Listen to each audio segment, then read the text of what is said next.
há alguns anos para cá, a gente tem percebido a redução do desmatamento na Amazônia e, associado a isso, alguns processos de inovação, né, pioneiros em vários estados na Amazônia, e que tem dado cabo de indicar que sim, é possível produzir bovinocultura, especialmente proteína animal, sem necessariamente que isso signifique aumento de pressão sobre os recursos florestais. Pecuária é a criação de animais.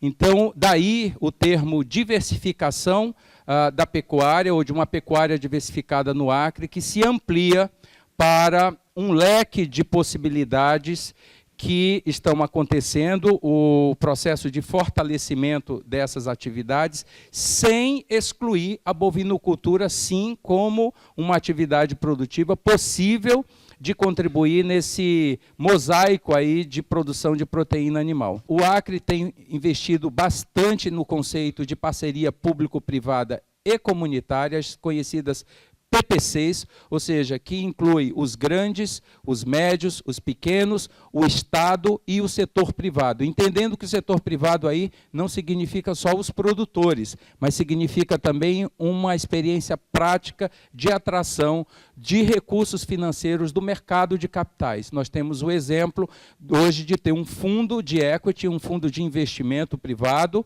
que é o Caeté, que faz parte do arranjo societário de alguns dos empreendimentos. Hoje, as nossas cadeias produtivas, o principal objetivo dela é dar garantia para que o nosso produtor, principalmente o pequeno da agricultura familiar, ele tenha uma cadeia produtiva que ele pode garantir uma renda e ele diminui dessa forma a pressão sobre as florestas.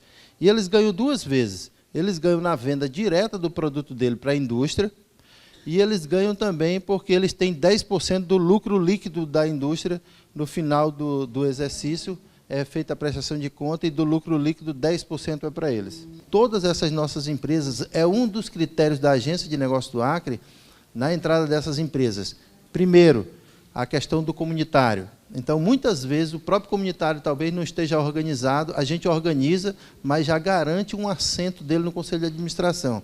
Segundo, essa preocupação com esse modelo de desenvolvimento sustentável, que é um programa de governo. O governador e todas as secretarias trabalham no sentido de dar essa garantia para essas cadeias produtivas. Do ponto de vista do ganho do pequeno, que nem eu falei para vocês, ele ganha tanto na venda direta, como ele ganha na participação. Se vocês pegarem aqueles 3 empreendimentos que custam algo em torno de 2,5 milhões, são empreendimentos privados, que vão vender para peixe da Amazônia. Mas eles vão ganhar do mesmo jeito, porque aquele produto, aquele pirarucu que vai ser processado dentro da indústria, ele vai gerar um lucro líquido e o produtor vai ter 10% desse lucro líquido. Nós temos aqui, do açoeiro, ele trabalha, ele tem plano de manejo, ele tem milho, ele tem o boi e ele tem o peixe, inclusive é acionista da Peixe da Amazônia.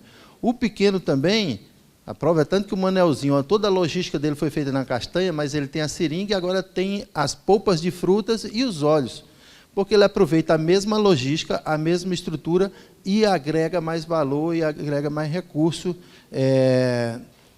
para o produtor, independente de ser grande, médio ou pequeno. A maioria dos produtores não só produz o peixe, eles produzem outras atividades nas propriedades, não são monocultores. Mas a piscicultura, se a gente pensar que a gente tem lá na central e nas nossas cooperativas, nós vamos trabalhando para que nossos próprios piscicultores tenham no mínimo 5 hectares de água. E quando a gente está diversificando, tem um governo que vem trabalhando muito essa questão para poder você manter o homem no campo, isso é importante. E esses recursos que a gente tem recebido aí do KfW, a gente tem visto aí nesses debates, são importantes. Porque pressiona menos a floresta, diversifica o setor produtivo, aumenta a produtividade e, com isso, as famílias que estão sendo atendidas, com certeza melhora a qualidade de vida. Isso eu não tenho dúvida disso.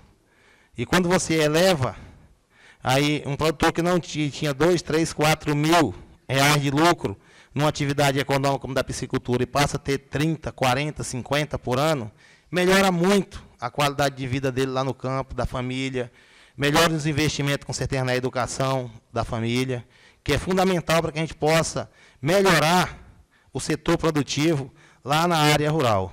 Para nós, desenvolvimento sustentável não é somente o pequeno, não é somente o grande, é o conjunto, é a integração, é a paisagem nesse conjunto. E é isso que temos que tomar em conta. Não podemos trabalhar só com o sector pecuário ou fazendeiro, ou só também trabalhar com populações indígenas e esquecer do resto, ou com pequenos agricultores. Não podemos fazer isso. Tem que integrar. Então, nós, como Earth Innovation, estamos fazendo duas coisas hoje. Nós estamos tentando encontrar novos mercados para esses produtos diferenciados que foram apresentados tanto pelos pequenos, tanto pelos povos indígenas, como aqui a pecuária sustentável. A gente está tentando buscar esse mercado.